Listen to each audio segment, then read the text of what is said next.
Au nom du Père et du Fils et du Saint-Esprit. Amen. Le Seigneur soit avec vous. Mes pensées, dit le Seigneur Dieu, sont des pensées de paix et non pas de malheur. Appelez-moi, je vous écouterai, et de partout je vous rassemblerai.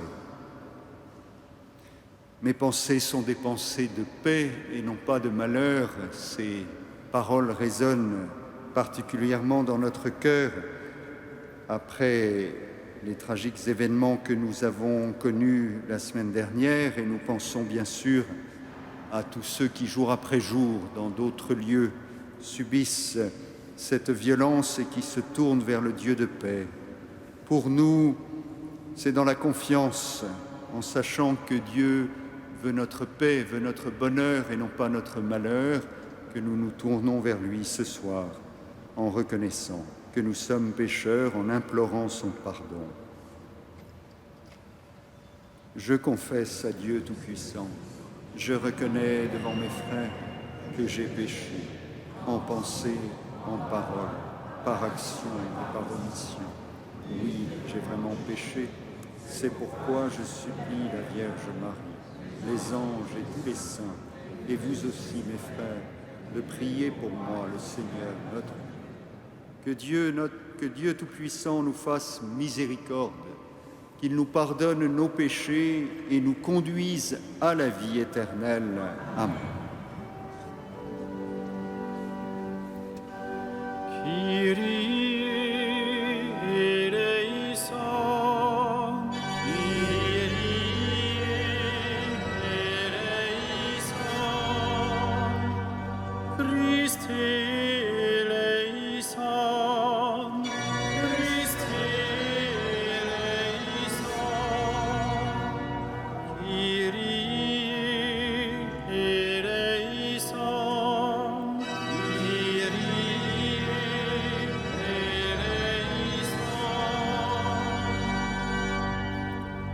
Prions le Seigneur.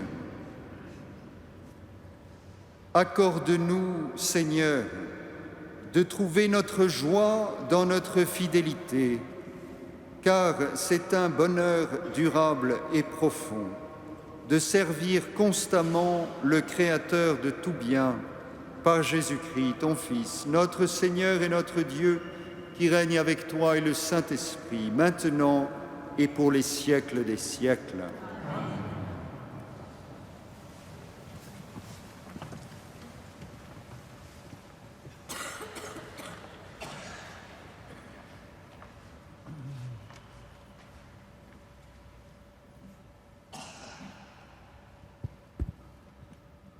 Lecture du premier livre des martyrs d'Israël.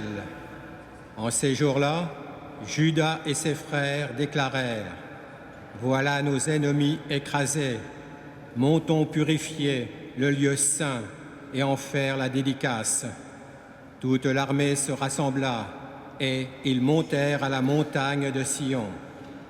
Le 25e jour du 9e mois, de grand matin, les prêtres offrirent le sacrifice prescrit par la loi sur le nouvel autel qu'ils avaient construit.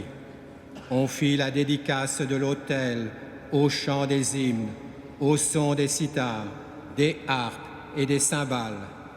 C'était juste l'anniversaire du jour où les païens l'avaient profané. Le peuple entier se prosterna la face contre terre pour adorer, puis ils bénirent le ciel qui avait fait aboutir leur effort.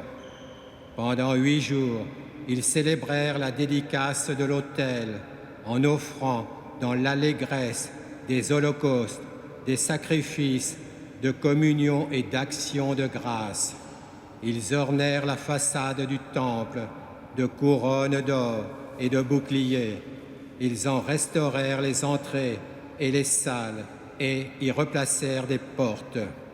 Il y eut une grande allégresse dans le peuple et l'humiliation infligée par les païens fut effacée. Judas Maccabée décida, avec ses frères et toute l'assemblée d'Israël, que l'anniversaire de la dédicace de l'autel serait célébré pendant 8 jours chaque année à cette date, dans la joie et l'allégresse. Parole du Seigneur.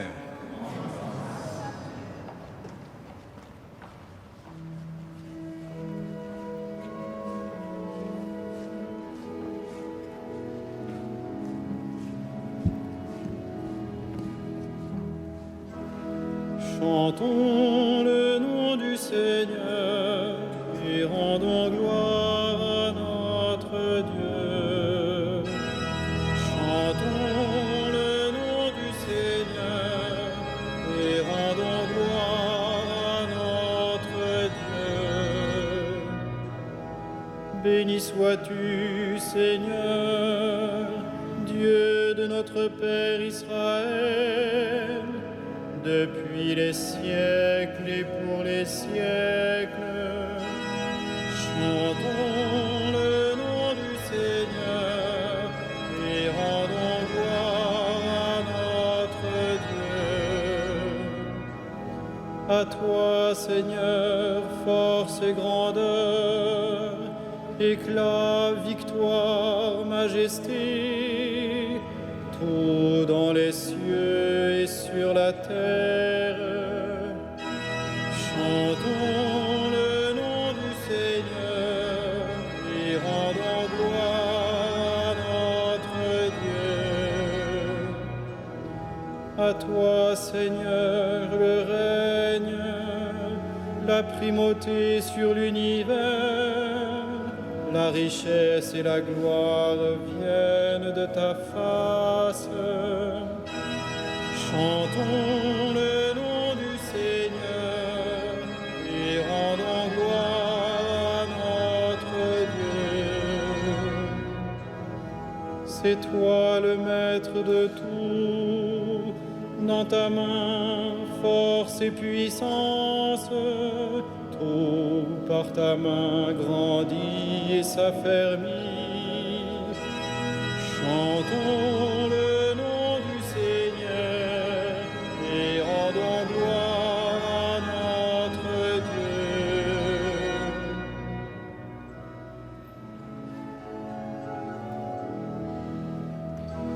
Alléluia, Alléluia.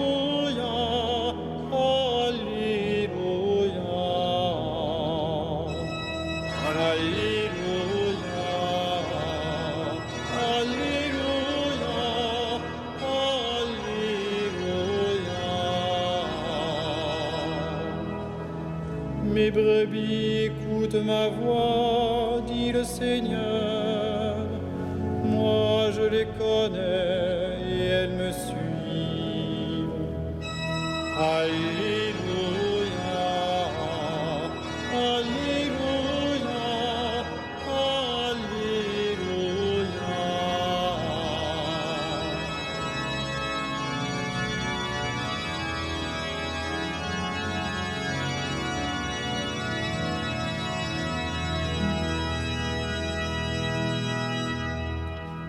Le Seigneur soit avec vous. Et avec votre esprit.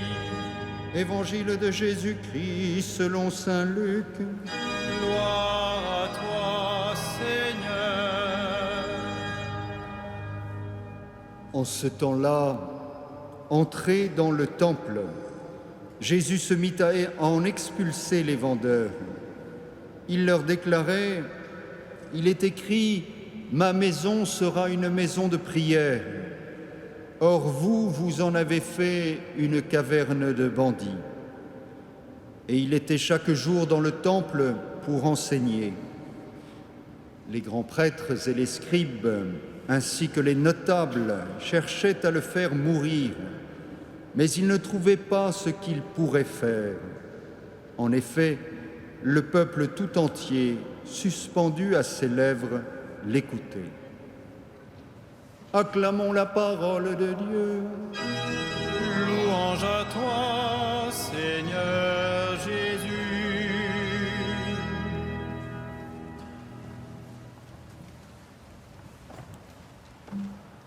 frères et sœurs dans le Christ Jésus, présents dans cette cathédrale ou qui nous écoutaient, qui nous regardaient grâce à Catéo. Ce soir, dans les lectures, il y a une réalité majeure qui nous frappe d'emblée, qui est la réalité du Temple, la présence du Temple de Jérusalem. Dans la première lecture, à l'issue d'une guerre défensive victorieuse, en tout cas victorieuse pour un temps, Judas Maccabée et ses frères à la tête de l'armée juive qui a repoussé le tyran grec païen qui menait la vie dure au peuple juif, c'est le moins qu'on puisse dire. Judas Maccabée et ses frères et toute l'armée et tout le peuple se réjouissent d'avoir délivré le temple et sont dans l'allégresse, mènent des festivités après la purification du temple, l'anniversaire du jour même, dit le texte du livre des martyrs d'Israël, où les païens l'avaient profané. Il y a cette allégresse, toujours tout en Israël, se termine, si je puis dire, ou aboutit plutôt, s'accomplit dans le temple. Pensez au long chemin de l'Exode qui fait conduire le peuple libéré du pays d'Égypte, traversant la mer, des roseaux pendant 40 ans dans le désert, tout cela finalement aboutit des années après dans la splendeur du temple consacré par Salomon. Et de même, à la fin de cette lutte difficile pour la liberté de la foi d'Israël, eh bien, c'est l'allégresse de l'adoration de Dieu dans son temple, purifié de la profanation païenne. Dans l'Évangile, c'est une autre purification du temple que Jésus opère. Nous connaissons bien, surtout chez Saint Jean, ici c'est chez Saint Luc, cet épisode de l'expulsion des vendeurs où Jésus demande de respecter ce lieu comme une maison de prière, de ne pas en faire une maison de trafic. Ce temple et cet attachement pour le temple est toujours valable pour nous aujourd'hui. Le temple de Jérusalem a été détruit de manière assez tragique, d'ailleurs, lors du siège de 70 par les Romains, où les derniers combats, y compris dans une sorte de guerre civile à l'intérieur de la guerre, où les derniers combats surgissaient dans le temple, mais nous le savons, dans la mémoire juive, encore aujourd'hui, la mémoire du temple est importante, et si je ne me trompe, le jour de la purification du temple par Judas Maccabée et ses frères est encore célébré dans le judaïsme. Pour nous chrétiens, nous aimons garder pour sa mission première nos temples de pierre. Ce temple-ci, la cathédrale, il est arrivé dans l'histoire qu'elle soit profanée, on l'a reconsacrée pour pouvoir d'un seul cœur adorer le Seigneur. En même temps, nous le savons, et c'est notre joie, comme le Seigneur le disait à la Samaritaine, ce n'est plus au temple de Jérusalem ou au temple de Samarie que nous honorerons Dieu, mais ce que Dieu cherche désormais, ce sont des adorateurs en esprit et en vérité. Notre joie, c'est de savoir que, quand bien même le lieu privilégié de notre adoration de Dieu est de nous unir au sacrifice du Christ et d'écouter de nouveau son enseignement dans nos églises, nous savons que nous pouvons rejoindre Dieu partout, dans le secret de notre chambre, comme quand nous sommes en transport ou marchant par les rues, nous pouvons nous recueillir et de manière plus ou moins prolongée, adorer le Seigneur. Enfin, peut-être souvenons-nous toujours que quand il est question du temple et de purifier le temple, il est aussi question de notre cœur et de purifier notre cœur. Nous nous souvenons de cette parole de l'apôtre Paul, « Vous êtes devenus, de par votre baptême, des temples de l'Esprit Saint. » nous avons cette grâce de savoir que le Seigneur veut habiter en nous. Il est difficile pour nous de nous le rappeler parce que ça nous semble tellement disproportionné à notre pauvre humanité. Et pourtant, le Dieu trois fois saint veut demeurer en nous. Bien des saints, bien des mystiques nous le rappellent et constamment, comme nous le faisons par exemple au début de la messe, nous demandons au Seigneur de purifier notre cœur, de purifier de tout ce qui est contraire à l'amour, de tout ce qui est péché, pour qu'il puisse vraiment habiter notre cœur et nous donner constamment cette splendeur de notre grâce d'être enfant de Dieu avant d'attendre la joie d'entrer pleinement dans sa gloire. Eh bien, frères et sœurs, alors que nous adorons ce soir en ce temple de pierre, le Dieu qui, comme disait le psalmiste, est le maître de tout, celui qui permet à tout de grandir et s'affermir, demandons de nouveau, demandons humblement au Seigneur de nous faire grandir dans la sainteté, de nous affermir en sa présence pour que, vivant comme des temples de l'Esprit Saint, nous puissions être témoins de l'amour de Dieu, sauveur auprès de nos frères. Amen.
Prions ensemble au moment d'offrir le sacrifice de toute l'Église.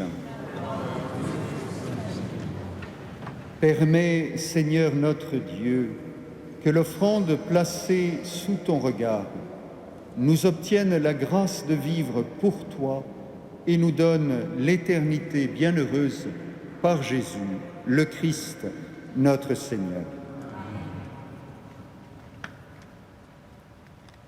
Le Seigneur soit avec vous. Et avec votre esprit, Élevons notre cœur, nous le tournons vers le Seigneur. rendons grâce au Seigneur notre Dieu. Cela est juste et bon.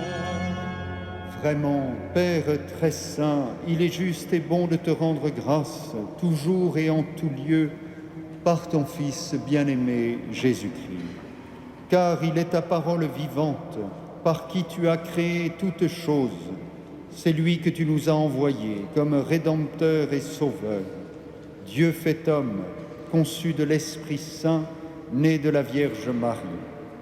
Pour accomplir jusqu'au bout ta volonté et rassembler du milieu des hommes un peuple saint qui t'appartienne, il étendit les mains à l'heure de sa passion, afin que soit brisée la mort et que la résurrection soit manifestée.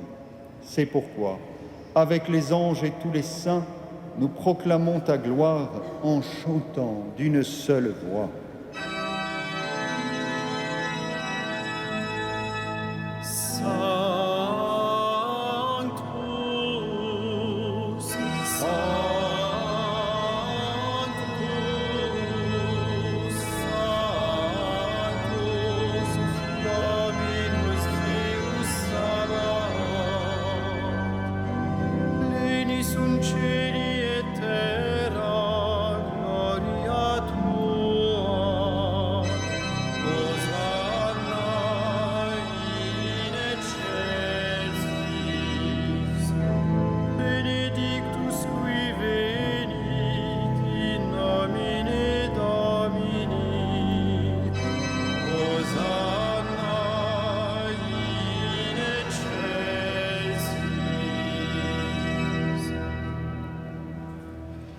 Toi qui es vraiment saint, toi qui es la source de toute sainteté, Seigneur, nous te prions. Sanctifie ces offrandes en répandant sur elles ton esprit, qu'elles deviennent pour nous le corps et le sang de Jésus, le Christ, notre Seigneur. Au moment d'être livré et d'entrer librement dans sa passion, il prit le pain, il rendit grâce, il le rompit et le donna à ses disciples en disant « Prenez et mangez-en tous, ceci est mon corps livré pour vous. »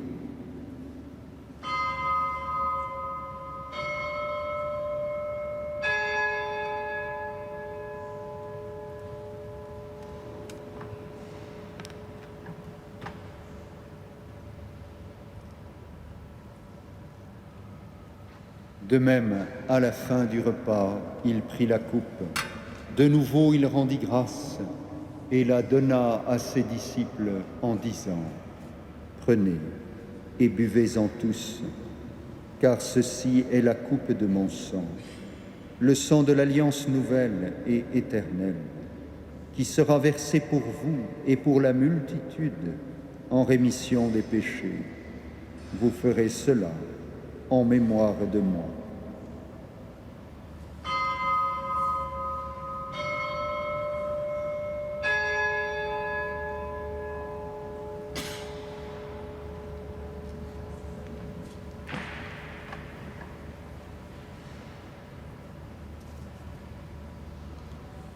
Il est grand le mystère de la foi. Nous proclamons ta mort, Seigneur Jésus. Nous célébrons ta résurrection. Nous attendons ta venue dans la gloire. Faisant ici mémoire de la mort et de la résurrection de ton Fils, nous t'offrons, Seigneur, le pain de la vie et la coupe du salut, et nous te rendons grâce, car tu nous as choisis pour servir en ta présence. Humblement, nous te demandons qu'en ayant part au corps et au sang du Christ, nous soyons rassemblés par l'Esprit Saint en un seul corps.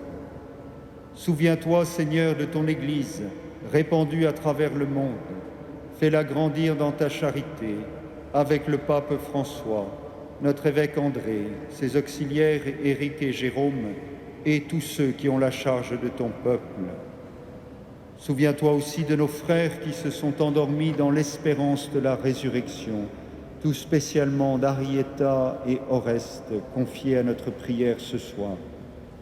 Et de tous les hommes qui ont quitté cette vie, reçois-les dans ta lumière, auprès de toi.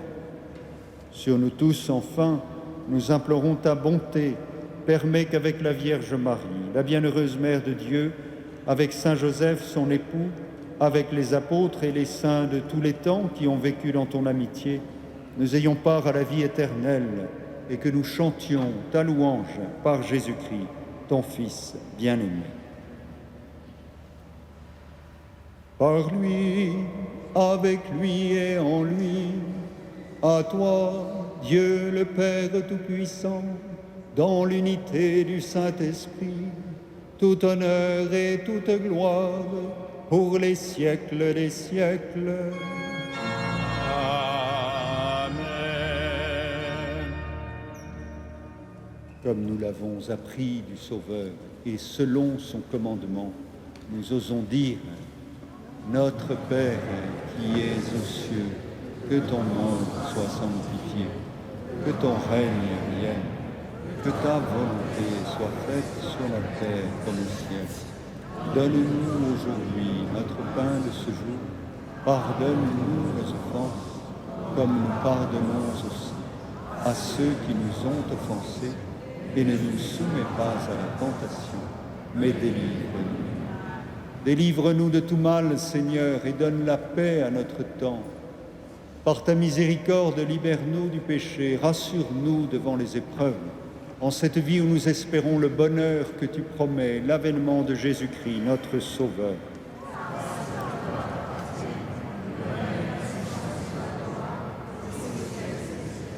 Seigneur Jésus-Christ, tu as dit à tes apôtres, « Je vous laisse la paix, je vous donne ma paix.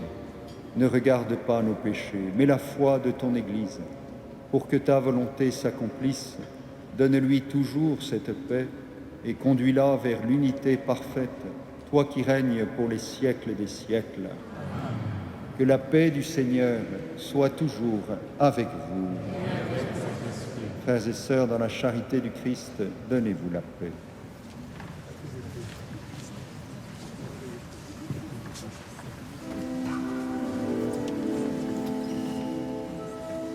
Agnus Dei, qui tollis peccata mundi, miserere nobis.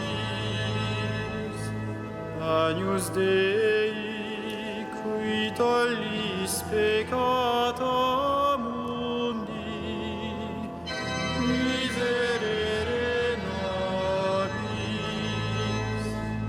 Agnus Dei, qui tollis peccata mundi,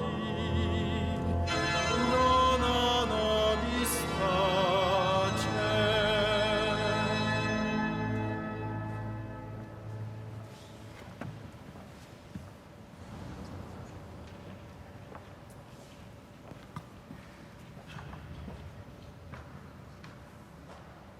Heureux les invités au repas du Seigneur. Voici l'agneau de Dieu qui enlève le péché du monde.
Prions.